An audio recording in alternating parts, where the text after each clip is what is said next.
I pray with humility. waxaan u tukadaa si tawaduc leh, si isla weyni la'aana, si is-hoosaasin leh. ereyga humility isaga waa tawaduc. tawaduc waa taqaanaan is-hoosaasin, inuu qofka kibir muujinin waaye maadaama uu hortaagan yahay ilaahayga isaga abuuray. ama waxaad qaadan kartaa ereygu ka yimid midkan waa ereyga sifada ah ee humble ka timid. iyadoo waa magac, waxay ka timid ereyga humble oo sifo ah. marka isagana waa qaadan kartaa I pray in a humble manner. waxaan u tukadaa hab tawaduc leh, hab is-hoosaasin leh, hab aan isla weynin lahayn. I pray in a humble manner. haddaa kii hor qaadanaysana I pray with humility. waxaan u tukadaa si tawaduc leh, si isla weyni la'aana, si is-hoosaasin leh. bismillahi raxmaan raxiim. waa macallinkiinii cabdirasaaq ibraahim. maanta waxaan meeshii kasii wadaynaa casharo kaloo muhiim ah ee noo socday, iyadoo aan qaada dhigi doono erey aan ku arki doono qayb saddexaad ee waxaan u bixinay Ramadan goals, hadafyada la degsado bishan barakeysan Ramadaan si aad kor ugu qaado alla ka cabsigaaga ama taqwadaada. waxaanse ka hormarinayaa in bishan Maarso ee maanta kowga ah ay socdaan isdiiwaangelinta fasalada cusub ee bishan Ramadaan aan bilaabayo. marka hadda u baahan tahay Ingiriis si wanaagsan isu raacsan oo nidaamsan nagu soo biir si aad markaas kor ugu qaado xirfadaada luqadda Ingiriiska.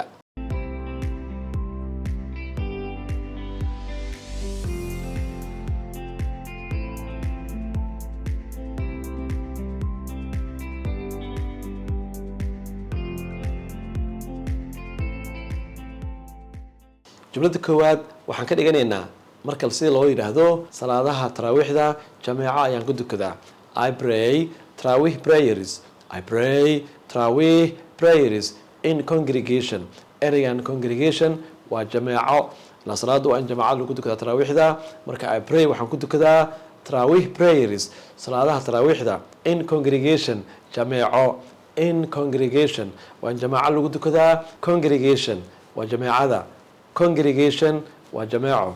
marka I pray waxaan ku dukadaa tarawih prayers, salaadaha tarawihda waxaan ku dukadaa in congregation, jameeco ayaan ku dukadaa ama jameeco ayaan ku dukadaa. at the mosque, weliba masaajidka ku dukadaa.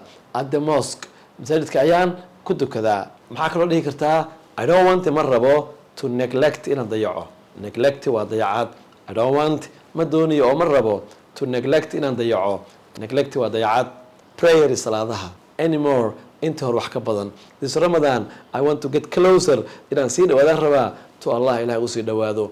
I want to get closer to Allah, ilahay inaan kusii dhawaado ayaan rabaa. I pray with humility. waxaan u tukadaa si tawaduc leh, si isla weyni la'aana, si is-hoosaasin leh. ereyga humility isaga waa tawaduc.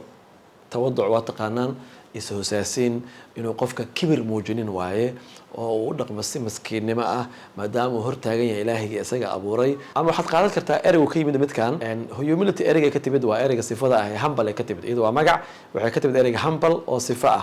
marka isagana waa qaadan kartaa I pray in a humble manner. waxaan u dukadaa hab aan isla weynin lahayn. I pray in a humble manner. haddaa kii hor qaadanaysana I pray with humility. waxaan u tukadaa si tawaduc leh, si isla weyni la'aana, si is-hoosaasin leh. marka ducaysanaysa waxaad dhihi kartaa may Allah accept our fasts. ilaahay ha naga aqbalo marka soonkeena. may Allah accept, ilaahay ha naga aqbalo our fast soonkeena. waxaa kaloo dhihi kartaa may Allah guide us. ilaahay ha nagu hanuuniyo, ha nagu hago to the straight path, dariiqa toosan. may Allah guide us. ilaahay ha nagu hanuuniyo. hanuunin iyo hagid waa ereyga guide. guide, Allah is my guide. ilaahay baa hanuuniyahayga, hagahayga. marka ilaahay ha nagu hanuuniyo markaad leedahay may Allah guide us, ficil way noqotaa. may Allah guide us, ilaahay ha nagu hanuuniyo to the straight path, dariiqa toosan. may Allah guide us, ilaahay ha nagu hanuuniyo to the straight path, dariiqa toosan. may Allah guide us, guide hanuunin. may Allah guide us, ilaahay ha nagu hanuuniyo to the straight path, dariiqa toosan. aad baa umahadsantihiin. cashar muhiim buu ahaa. ereyada cusub kala baxa. hana u daymalaalina inaad kusoo biirtaan koorsooyinka aan bilaabay bisha Maarso, iyadoo bisha Maarso maanta ay tahay 2026. taasi marka waxay ahayd dhamaadkii xalqadeena maanta. inta laga gaarayo qaybaha xiga ee nagu soo foolo ayaguna aad u xiiso badan, waxaan idin leeyahay wabilaahi tawfiiq.